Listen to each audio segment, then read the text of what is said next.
Hi, good afternoon, and thank you very much for joining me today. I'm going to step from behind the podium because if I stood there, you would never be able to see me. So I'm going to talk about leadership in the digital era. And oftentimes when we think about digital and technology, we think about all the tools and platforms that we can use to engage with people.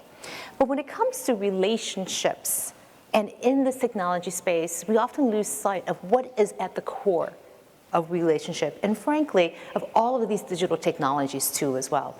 And it's really about relationships.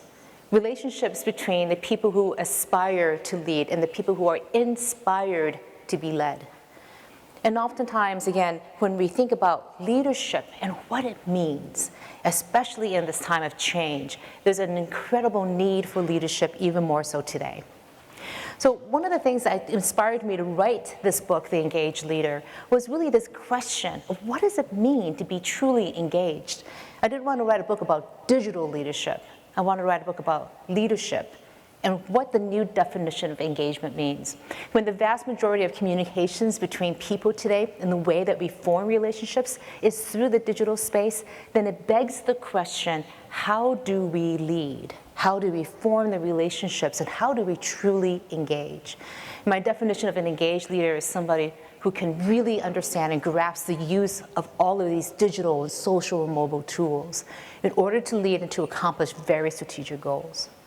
So what I want to talk about today is really what does it mean to be in this space? And I think more than anything else, it's about having a strategy approach to your leadership. And a strategy is simply what you will do, and just as importantly, what you won't do.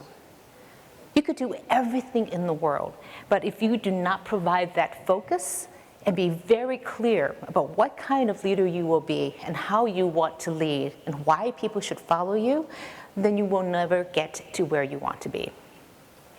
So I'm going to talk about three things. First of all, what does digital transformation look like today? And in particular, what does it mean to go through a digital transformation with your organization and the challenges that presents to you as a leader? Then I'll talk about how leadership itself is changing, some best practices around how to be a leader in the digital age, and the all-important issue of culture. What does it mean to have a culture and to develop a culture that is digital at its core? Let's talk about digital transformation. Now, when we ask about digital transformation, at the core of this isn't technology. It's really around who are your digital customers. And I don't think there's a single company today who doesn't have digital customers. They come in all sizes and shapes and ages and locations, but who are they really? Our research at Altimeter and Profit has been very focused on the people at the center of those relationships. Who are they? What do they do? What do they look like? And one question I get asked constantly is, what about these millennials? They're so different from all of us. How do we think about them and manage them as customers? And it got us to ask a very important question. How different really are millennials? And in particular, their use of digital technologies. And there's no doubt they are very different. It's just some basic data just broken out by all of the different demographics. You can see the percentages of each of these age groups that use each of these technologies. Now, there's no doubt 18 to 29-year-olds are all over these technologies. But look at the 30 to 49-year-olds. They're actually very, very digital too as well. And our research says that this is less about a Generation X or Generation Y or millennials. It's not generational, it's about mindsets. People who gravitate towards digital channels to form those relationships where they go to get information and, just as importantly, make decisions. That's what we really truly need to understand. We think about it as Generation C, Generation Connected. Because if you have that connected customer in the way they live their digital lives, then they will want to be able to connect with you in whichever channel they choose. Now, the question for many organizations is this: they do not understand what it means to go through that transformation. Now, 88% of our companies that we have researched have said, yes, we are going through some sort of digital transformation. But when we ask them on the second chart on the right, how many of you actually know your customer's journey? 42% say we really don't have much of an idea. Only 25% say they have mapped that journey and they are actively using those maps to make their decisions, to operate their organizations. So 25% versus 88%. You have to ask yourself, can you truly understand your customers, be able to lead them, show them, and set a strategy for them if you don't understand where they're coming from? So I love this quote from Steve Jobs. You've got to start with the customer experience and work backwards to the technology. Because so often we think, let's start with the technology and then work our ways to connecting with the customer that way. This entire conference has been focused on how can we use these technologies to get with customers, but the customers have to come first. So it's not about the technologies, it's always about the relationships, the experiences that will lead to the overall relationships over time. Now, this is how we think about the dynamic customer journey. It's a very simplified way of thinking about it. But one of the ways to look at it is that it's a cycle. You go through it every single time they go through an experience, and understanding where your digital touch points are to influence that experience and influence their decisions and eventually influence their relationships is how you want to understand that journey.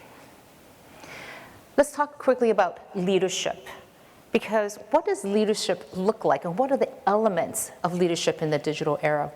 Well, I actually believe they're the same in the digital era as they were in the non-digital era. And the skills that have made a leader a great leader before still absolutely apply. They just look very, very different. So these are the engaged leader framework. Again, this is about how do you engage. And the foundations are you listen, you share, and you engage. But there are differences and nuances that apply because of being digital. We can now listen at scale. We don't have to just listen one-on-one with people, which is nearly impossible if you have anything more than just a couple of hundred employees in a company. When you have distributed organizations and workforces, how do you listen and listen effectively? Well, you listen with your eyes, you listen with your mobile devices, you listen to an aggregation of what people are saying. The second thing is sharing now becomes frictionless, it's seamless. We used to have to invest tremendously in our quarterly calls or our weekly meetings. Things had to go really well because it was very hard to communicate and to share. Now it's easy to share. Technology has made it so that it's seamless and we can share constantly. And how do we do that now to share, to shape the relationships? And then finally, how do we engage to transform? And it's really in the engagement that transformation actually happens. So let's talk about listening. Here's one of my favorite examples, and I'm glad we're kind of doing this after lunch. This is Red Robin, and they introduced a new hamburger called the Pig Out Style Tavern Double. It looks really good, doesn't it? But the problem was when they started serving this in the restaurants, people were reporting back that it was falling apart. The aioli sauce was too greasy, the bacon was soggy. And they heard this not just through customers, but more importantly, through the employees, the restaurant servers themselves. And they were coming back and saying this on their internal Yammer instance. And if people at the very top of the organization saw this happening, immediately started interacting with them by saying, well, tell us more. What happens when you do this? What happens if you change this in the serving process? And what they did is they took that information, the executives, went back to the headquarters test kitchens, cooked up a new recipe, and got it back into the field in just 30 days. Now, just to give you some context, it usually takes between 12 and 18 months for a new product to make it out into the field. So this is revolutionary. And what they also were able to do is that they were not only listening to what customers, that they were able to get that feedback, that interaction with employees, the people who were at that point of service. So this is really a different way of listening, of sharing the content back and forth, and then finally engaging. But think about this. If you were one of those employees who was sharing this content, how did that make you feel? How did that change that relationship then if you were one of those employees with Red Robin? It says that you have a voice, your opinion matters, and you're making a difference is the message. So that message in itself is going to change the relationship, not only for that employee, but throughout the entire organization. And that's exactly what happened. The type of interactions really opened up right after this. And the level of employee engagement and satisfaction definitely increased too. What's another way to lead in a different way? This is an example of sharing. This is UPS, Rosemary Turner. She is the district manager for the Northern California district for UPS. And she has about 17,000 employees driving brown trucks all over the Bay Area, working in warehouses. She does not see them, and they're not at a computer terminal every day. So she wanted to figure out, how do I connect with them? And in particular, how do I create a sense of open door, that if there's any problem, any of them could go and reach out to her and be able to knock on her door and say, Rosemary, can we talk? So she started using Twitter. She would go out and do site visits, and here's a picture of her with Doug, she's giving an award to for safety. And she puts herself in the picture, and she would even admit to herself, to anybody, I am no spring chicken when it comes to this. I don't want to be out there sort of like a Kim Kardashian posting up pictures of my lunch. How do I really drive value? And she saw that people were using Twitter, so she decided to use it herself. Now, she knew that this was actually starting to work, because one day, sure enough, a driver knocked on her door and said, we've been talking and DMing and communicating through Twitter. There's something I wanted to talk to you about. So she can see that this is actually changing the relationship. It's bringing down that power distance, reducing it so that people are willing to go and talk to her. They see her as not just the boss at the very top, but somebody they can go and interact with. Here's another example of sharing and listening and engaging, one of my favorites. He's the CEO of Telstra, David Thoughty. And one of the things he did early on was to really set the stage for becoming much more customer-centric as an organization. Now, Telstra is like the AT&T of Australia. You can imagine what customers say about Telstra day in, day out. The service is awful, things don't go well. The customer service, like many other telecom companies, isn't the greatest. So David set out to change that, and he realized he needed to do this internally and also externally. So some of the things he did were the following. First of all, he really defined what engagement looked like. Here's an example from a conversation internally to the organization. Somebody was complaining about the elevators, the lifts inside one of the offices. And it goes on in the most respectful way, but you could sense the frustration from this person. And he writes back, of course, I would love nothing to do than to scrap that entire building, but we can't at this point. Let me get so-and-so to get on this and see what we can do about it. So just the fact that he was listening, acknowledging and validating a problem, agreeing that this was a problem, and then saying, let's see what we can do about it. He's not promising to solve it. He's saying, this has caught my attention, this shouldn't be an issue, let's see what we can do. Again, opening up the dialogue, and just the simple fact of his engagement, the fact that he showed up was a key thing. Now, I had a chance to sit down with David, and I asked him, where do you find the time to do this? He goes, I just kind of scroll through on my iPad, our Yammer instance, and see what the conversations that are trending in there over my coffee. I pick up my mobile device, and I just kind of scroll through here intermittently and see what's happening on Twitter. I just kind of check in day out. I'm not trying to be absolutely complete. I just want to get a sense. So I asked him, how much time do you spend a day kind of checking your feeds? He goes, maybe about 15 minutes a day. So this is something that he worked into his day in and day out activities. And more importantly, what he started doing is he walked into his executive meetings, and he would say to his executives, have you been following this new trend, this new trending topic on Yammer? Or have you seen this discussion happening on our community forums or on Twitter? And as you can imagine, those executives hadn't seen it. And guess what those executives did the first thing they got out of that meeting? Of course they're going to go start doing that. So from his example, the organization started to think, how can we become more informed, but also how do we start thinking and engaging with people through these channels? I want to give a couple other examples from David. Here's an example on Twitter. And somebody's writing, trying to web chat you and your site won't load, bill is wrong, and I can't get service, #help. And he writes back, not sure what the problem is. I will ask the team to check if there are any problems. Now, he's not trying to resolve it. He's acknowledging the person. And I asked him, is this a good use of your time as a CEO of one of the largest companies in Australia? Really, you're doing customer service? And his response was this: I jump into customer issues because it's dear to my heart.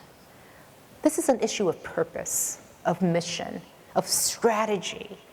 He's saying, as a leader, we have to be customer focused, and it's going to start with me. If I don't live this purpose to the core of who I am, then how can I expect the rest of my organization to do this? Now, he doesn't answer every question. He picks and chooses, and this one, it hit his radar because this person was replying to his personal Twitter account. And he has a personal philosophy that other people can prepare some of these things, but he needs to review it, and he will always push the publish button. So he has a strategy when it comes to what does it mean to lead. He has a strategy for what kind of effect he wants. One more quick example. Early on in his tenure, he put up this post, and you can imagine the stir that it caused. This is internal. Top 10 time-wasting and unnecessary approvals or processes. And he asked people to list down the things that they want the company to stop doing. And he made the commitment that they would either stop doing them or justify why they would do this. Now, look at the very bottom. It says 832 older replies. 700 of those were responses to his question that came in within the first hour. There's a lot of pent-up demand there. And then the other 132 were him and his executive team responding to those questions, explaining why, yeah, that is a good idea, we should get rid of that, or why we were keeping it. They didn't take all of these questions behind the boardroom door. They brought them right back into this discussion area, right back into Yammer, so that it could be transparent and have that discussion with people. It's the follow-through. It's the fact that you use these platforms to make real decisions that makes them stick. Our research shows that the #1 way to drive adoption of all of these collaboration tools, all of these digital tools, is to have executives present and using them in a meaningful way. Not in sort of a figurehead, flag-waving way, but in a way that they feel is driving their strategic purpose. I want to go on and talk about some of the biggest excuses that I hear from leaders who say they can't do this. The first one is, I don't have time. And my counter to that is, how can you not have time to at least spend 15 minutes a day in the way that David Thaudy does to listen to your most important customers, the most important employees that you have, because they are there. The equivalent is like someone is knocking on your door or calling your phone and you refusing to acknowledge them. How dare you do that? If you are truly adamant and passionate about creating a relationship with them, then you will make the time to at least listen to them. And then you can decide how you want to take that listening, but at least honor that relationship and listen to what they have to say. Another favorite excuse is this: it's not about me. I don't want to talk about myself. They think of social media and social interactions and digital as being sort of vainglorious about, I got to talk about my lunch. I have no desire to show people my lunch. And I say, I absolutely agree. I really don't want to know what you had for lunch. What I want to know is what you talked about over lunch. I want to know what's important to you because you're the leader. Are we on the right track? What are you thinking about? What are you concerned about? What are you happy about? What do you think we should be doing differently? We need to hear from you as a leader as often as possible. What is our strategy? Remind us again, and are we on track? What can we do better, faster, more efficiently? So you're absolutely right. It's not about you. It is about the strategy. It is about your leadership. And that is a fundamental difference between doing this for yourself and doing it in a leadership role. And this is one of my favorite excuses. I don't want to get my organization in trouble. And this is a really valid one. And this goes back to, this is new, this is different, I don't know how to use it. And I go back to leaders and I go, you know how to communicate. You know how to lead. You know what works. You know what you want to get done. Stay with that. Use that as a starting point because you have been successful as a leader in all the other avenues of life and in your company. Now use that as a starting point and lead through digital to accomplish those goals. So if you right now do something through email, if you're doing things in person, take those as starting points and start figuring out where does it make sense to do those exact same activities through the digital channels too as well. I would much rather take somebody who's a fantastic leader, who has the interest in listening and sharing, engaging, and train them on how to use these tools, rather than take somebody who knows how to use these tools and train them on how to be a leader. The second one is much, much harder. So the last people you really want to be leading in your digital efforts are the people who are really, really good at this natively, because they're good at it on a personal level. They've never really had to apply it to lead through an organization. But when you're thinking about all these leaders who are nervous about this, take them and start them from that base of strength where they have, and really show them, you don't have to worry about getting an organization in trouble, because you have the potential to do that every single day just by being a leader, and you don't. So have confidence in your leadership as a starting point to engage in the digital space. Now, I want to talk about 3 ways to help the leaders in your organization be much more digital, because I assume that the people in this audience aren't the ones having a problem with digital because you're here at Inbound. The issue is all the leaders outside of your organization that are not being as digital as they could be. The first one is, again, encourage them to listen just 15 minutes a day. Set up their phones or iPads or computers, whatever it is, to key in on the customers and employees that are most important to their strategy. I've yet to meet a leader who doesn't have a clear view of what are the top 3 or 5 things they want to get accomplished every day. If you can help them listen to people who will help them make those decisions and get those things done, they will be extremely grateful and they will look for those things. The second thing is to help them find stories that they can then share in whatever channel that they want that will inspire action to achieve those goals. And what I mean by a story, people remember stories. We are humans. We can remember them. We don't remember strategies or 10 points on a slide. We remember stories because we can tell them over and over again. And by sharing stories, that leader is going to have the person they share to remember that and also share that story further on. And it's really about stories that will share, that they can share, that will drive some sort of outcome in the end. One of my favorite examples is a finance person said, I'm going to start doing this. We have this new procedure that nobody likes, but we're hearing stories now where it's really made a difference. So this is not somebody in marketing. This is the CFO who is saying, I'm going to start using these tools because I can accomplish my goal in adoption of all of these new processes that we have to get in place. And then finally, think about opportunities to engage very strategically and also very sparingly. It can be overwhelming in the beginning, especially if you're not used to engaging. It can be nerve-wracking for leaders who are not used to engaging because they're putting so much of themselves personally out there. So think about where the biggest impact will be for the organization, but also for that leader. Really think about it and really preciously dole those opportunities to engage out at the very beginning. I want to go on and talk about culture. Culture is one of those nebulous things that we all know is really important, but we have a hard time defining and measuring. And what our research actually shows is that 63% of companies say that changing company culture is a top challenge. And I like to say this, that culture eats strategy for breakfast every single day. You could have the most beautiful strategy out there, but if you cannot get your organization and culture to change, to execute on that strategy, the strategy is worthless. Tools, the strategies, the leadership, all of it boils down to one thing: can you change your culture? And I think this is the #1 challenge that leaders have.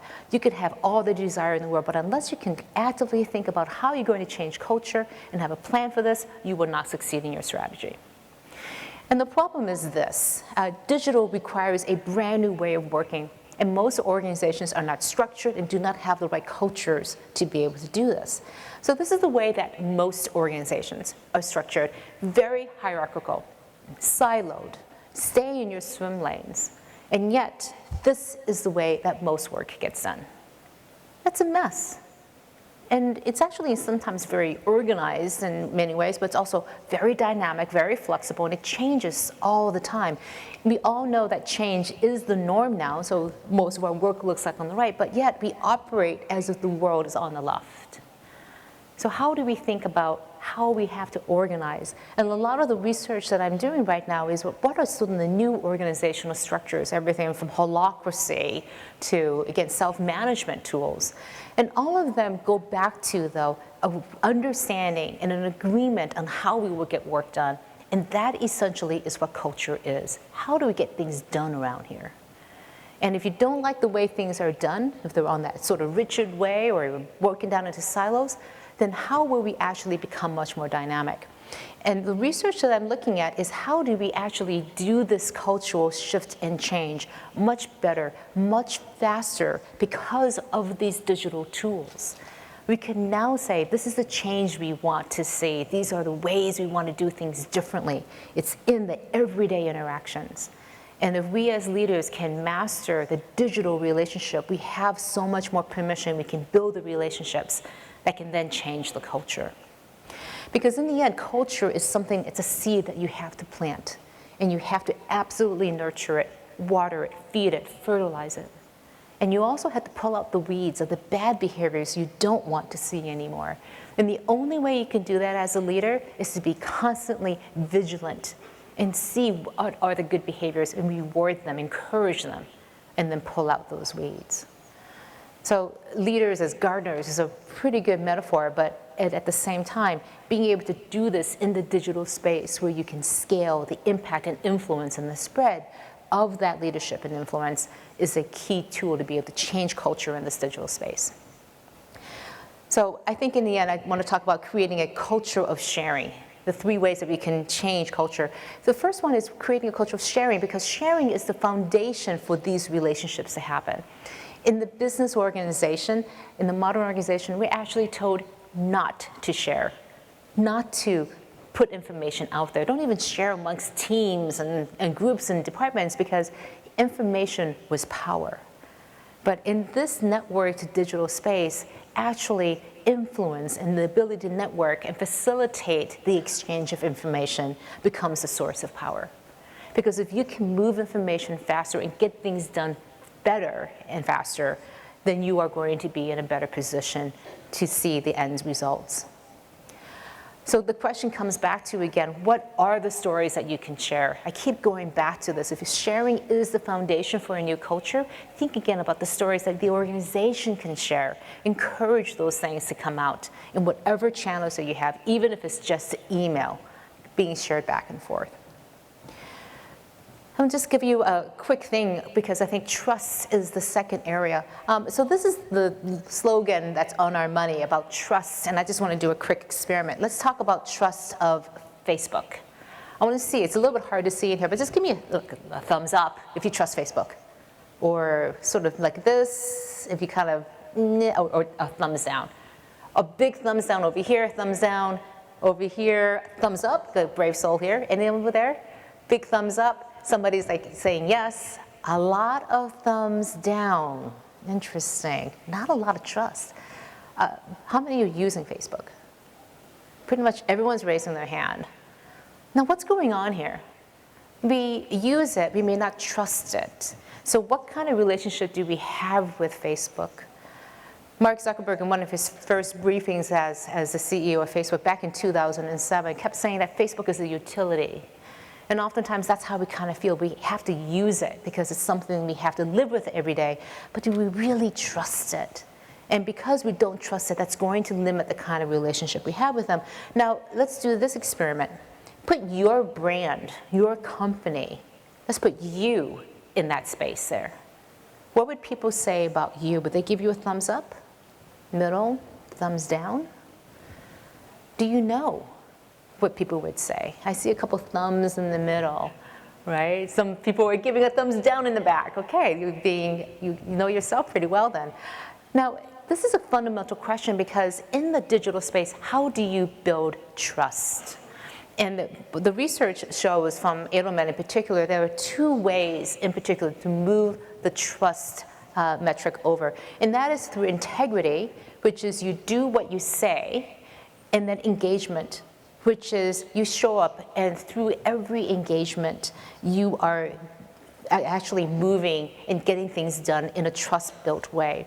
And what happens with Facebook is that they don't do what they say. They say one thing, and then they switch it the next day, and something else changes. So their integrity is being called into question.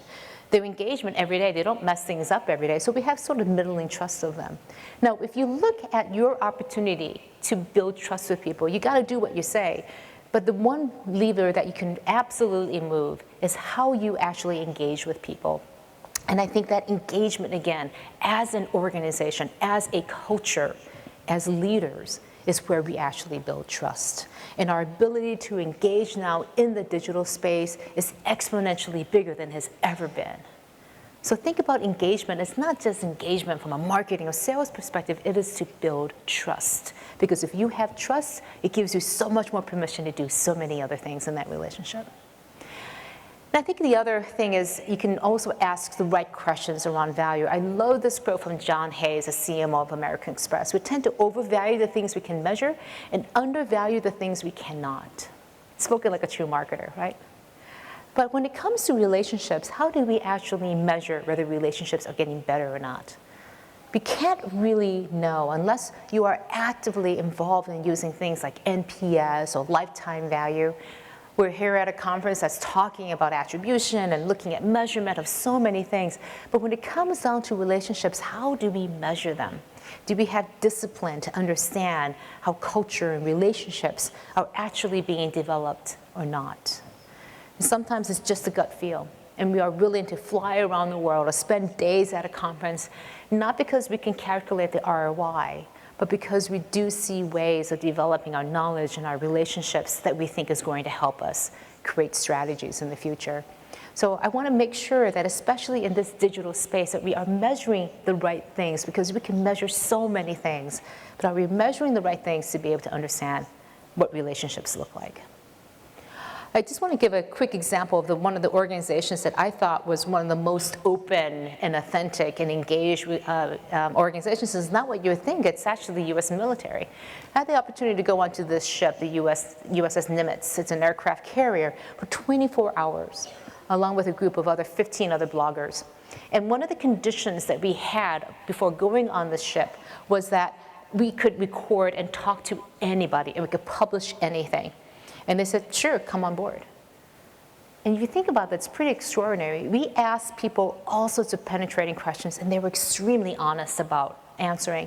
One of my favorite people that we talked to was a lieutenant in the Air Corps. So he's a Navy pilot, one of those top guns. And I can tell you from sitting in the Red Room, they are absolutely like Tom Cruise through and through. Strutting and so the bravado and the slapping on the back. And then when we got him into a room and we asked him, what's it really like to be a fighter pilot?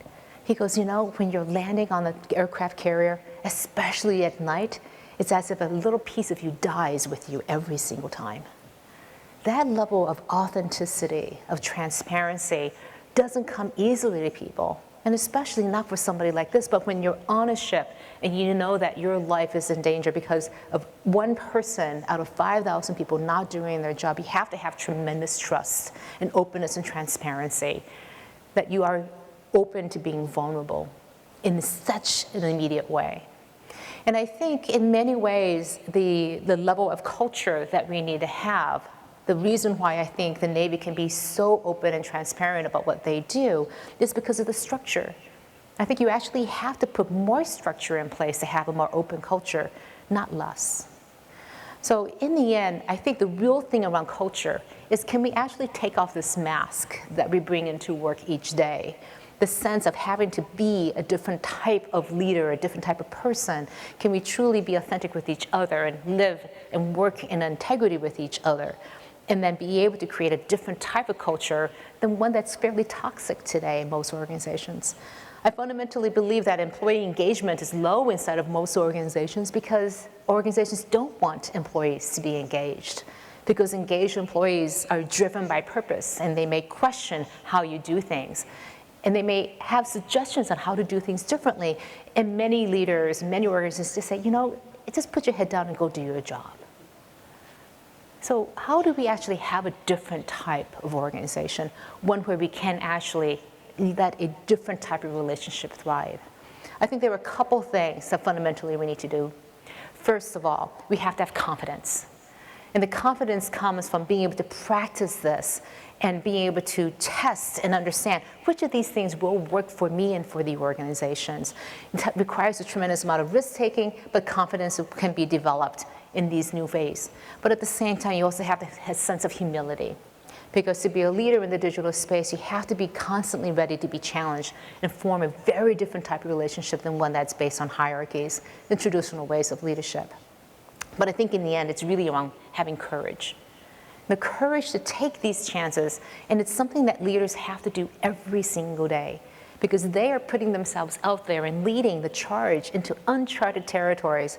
And the most audacious, most successful leaders are the ones who will go into places who nobody else will, and they will look behind them, and everyone is following them right behind them. I talk to most leaders and they say, yeah, I have an idea, I'm confident in what we can do, I'm here to serve in humility, and I'm scared to death of what the future holds, but I'm going to have courage anyways. Because courage is, even though I know I'm scared, I'm still going to take that action. So I just want to re-emphasize again that this is really about relationships. It's not about the technologies. And leadership in the digital era, to be successful, you have to master the technologies, but they have to be in service of the kind of goals and digital transformations and cultures, and most importantly, the relationships you want to create, the relationships you want to deepen. And my hope is that next year when we're here at Inbound, we can tell the stories to each other of how we have grown as leaders in all of our organizations, and tell the stories about the kind of impact this new way of leading has had on you and also in your organization. We're going to open up for questions, and here's my contact information. I'm happy to send you the slides if you'd like to have those too as well. At this point, we can open up for questions. There are microphones here and also on the other side. It's a little hard to see, but again, if you have any questions at all, be happy to take them now if you have them. And don't be shy, I love Q&A. Any questions at all? Yeah.